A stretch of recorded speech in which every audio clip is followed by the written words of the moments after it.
চাঁদপুরে মেঘনা নদীতে মালবাহী জাহাজে ৫ জনকে কুপিয়ে হত্যা করেছে দুর্বৃত্তরা। এ ঘটনায় আহত হয়েছে ৩ জন।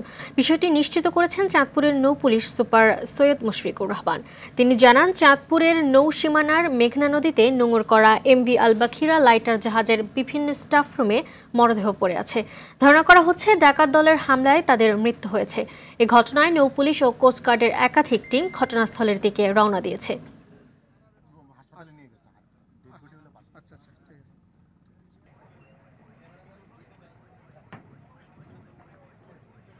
মাঝের চর নামক জায়গায় ডাকাতের কবলিত হয়।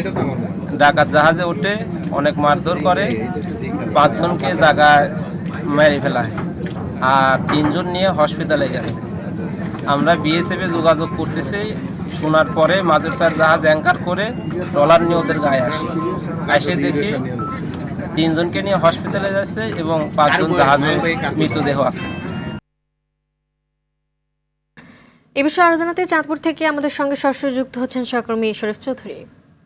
শরীফ, এই হত্যাকাণ্ড কখন হয়েছে, এই নিয়ে আইন শৃঙ্খলা বাহিনী কি বলছে, জানাবেন আমাদের।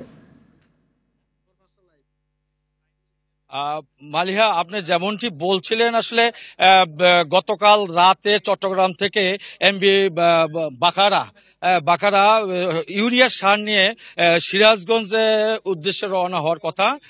তো এখানে চাঁদপুরের হাইমসরের মাঝেরচর এলাকায় আসলে তাদের লঞ্চে বলা যায় জল উঠে তাদেরকে ঘুমন্ত অবস্থা বিক্ষিপ্ত ভাবে তাদের উপর অতর্কিত হামলা করে। এ সময় ডাকাত দলরা তারা ৫ স্টাফকে কুপিয়ে হত্যা করে এবং পাশাপাশি আরো ৩ জনকে তারা কুপিয়ে মারাত্মক জখম করে। এ সময় তাদেরকে নৌ পুলিশ কোস্টগার্ডে খবর পেয়ে দ্রুত ঘটনাস্থলে এসে তাদেরকে উদ্ধার করে নিয়ে যায়। তবে এই সময় ডাকাত দল 11টা বাজে ওই ঘটনার সময় ডাকাত দল পালিয়ে যায়। লঞ্চটি তখন অটোমেটিক ভাসতে এই মাঝের চলে আসে। তখন